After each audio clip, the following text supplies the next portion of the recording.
Hai, selamat datang kembali di channel Sebuah Tanda Tanya. Hari ini kita akan membahas tentang demo di Prancis yang lagi memanas nih. Kalian pernah ngerasa nggak kalau pemerintah itu nggak dengar suara rakyat? Nah, di Prancis sekarang ini, rasa frustasi itu udah meledak. Jadi unjuk rasa yang besar banget, yang disebut sebagai blocus alias block everything, yaitu 1.000 bahkan ratusan ribu orang turun ke jalan nih. Dan banyak yang bilang info yang beredar itu berputar-putar. Jadi yuk kita obrolin bareng kenapa, bagaimana, dan apa dampaknya. Jadi maksud dari block everything itu adalah gerakan protes massa yang lahir dari ketidakpuasan terhadap beberapa kebijakan pemerintah Macron nih, yang isinya yaitu rencana penghematan anggaran, kemudian adanya krisis biaya hidup, layanan publik yang dianggap makin diprivatisasi atau makin sulit diakses nih, dan ketidakstabilan politik karena seringnya terjadi pergantian Perdana Menteri di Prancis. Gerakannya ini agak unik, yaitu nggak ada satu partai politik dominan, tapi gabungan kelompok mahasiswa, serikat pekerja, aktivis, hingga warga biasa. Dan penyebarannya ini juga pakai sosial media ya, kayak di Nepal kemarin, word of mouth, dan kerjasama informal.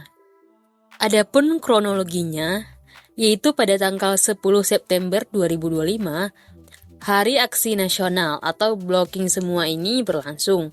Sebelum itu, pemerintah Macron dan Perdana Menteri terdahulu itu, yaitu Francois Bayrou, memperkenalkan anggaran untuk 2026 yang meminta pemotongan pengeluaran publik dan besar sekitar 44 miliar euro. Di dalamnya ada biaya publik, layanan sosial, dan lain-lain. Hal ini dilakukan sebagai bagian dari usaha menekan defisit negara nih. Di hari aksi tersebut, jalan-jalan diblokir, beberapa barikade dibuat, dan tempat sampah dibakar di beberapa kota.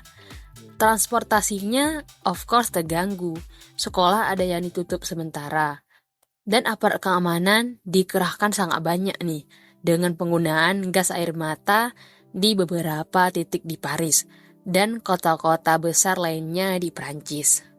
Sekitar 200.000 orang diperkirakan ikut demo ini di seluruh Prancis.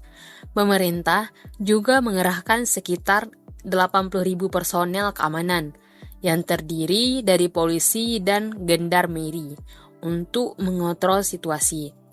Dan ada juganya penangkapan hampir 300 orang di berbagai kota karena aksi protes tersebut. Dan beberapa lainnya terjadi bentrok dengan polisi. Adapun beberapa hal yang menjadi pemicu terjadinya aksi ini yaitu adanya kebijakan penghematan atau austerity, yaitu pemotongan anggaran publik yang besar dan dianggap membebani rakyat. Kemudian terjadinya biaya hidup yang tinggi, harga barang, energi, sewa perumahan, makanan yang semakin mahal. Jadi, ketika gaji, bantuan sosial, atau layanan publik ini dipotong, maka jumlahnya akan terasa sangat berat bagi masyarakat Prancis. Yang ketiga, adanya ketidakpercayaan terhadap elit dan politik lama nih. Penduduk merasa perubahan cuma ganti nama orang aja, tapi alur kebijakan tetap sama. Kedekatan pemerintah dengan kepentingan bisnis dan elit ini terjadi, tapi bukan keluarga biasa. Dan alasan keempat yaitu ada politik dan perubahan posisi pemerintahan.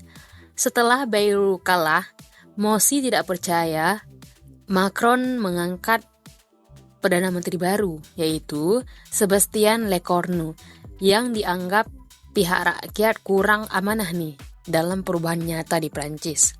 Adapun dampak yang terjadi yaitu adanya gangguan transportasi, jalan diblokir, metro atau transport publik terganggu, dan sekolah ditutup. Dan terjadi bentrokan di beberapa titik. penggunaan gas air mata, menyebabkan beberapa kebakaran kecil dan barikade jalan. Serta ditargetkan juga bangunan umum strategis yang menjadi target simbolik nih. Di antaranya stasiun kereta, jalan raya, dan pusat kota. Aksi ini ada kemiripan dengan aksi Yellow Face yang terjadi pada tahun 2018 hingga 2019. Di antaranya, massa dari berbagai kelas sosial yang frustasi dengan biaya hidup dan ketidakadilan ekonomi. Kemudian, di dua aksi tersebut terjadinya pemblokiran jalan, aksi simbolik, dan mobilisasi spontan lewat sosial media. Tapi ada perbedaan juga nih. Kalau blackout lebih terkonsentrasi pada anggaran dan kebijakan publik sekarang, dan lebih banyak kelompok anak muda dan mahasiswa yang terlibat. Gerakannya juga belum mencapai konsistensi atau kepemimpinan jelas, seperti beberapa serikat pekerja pada masa Gillette Jones. Supaya nggak cuma opini nih, beberapa riset dan teori bisa bantu jelasin kenapa sih situasi ini bisa sampai terjadi. Yang pertama itu karena teori disparitas ekonomi. Jadi, ketika distribusi kekayaan atau akses terhadap layanan publik itu dianggap sangat timpang, maka tekanan sosial bakal meningkat. Kemudian, kita juga bisa menggunakan teori identitas kolektif, yaitu orang merasa tergabung dalam kelompok yang merasakan ketidakadilan bersama. Dan hal ini mendorong aksi untuk terjadinya massa. Riset runtut tentang bagaimana identitas terbentuk lewat media sosial saat protes ini bisa dijadikan acuan.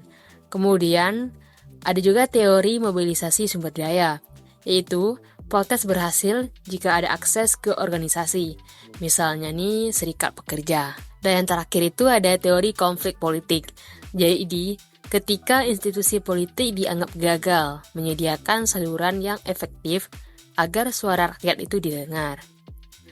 Oke nih, sekarang kita pantengin apa yang mungkin bakal terjadi selanjutnya di Prancis. Kemungkinan pertama, pemerintah akan mencoba buka dialog nih.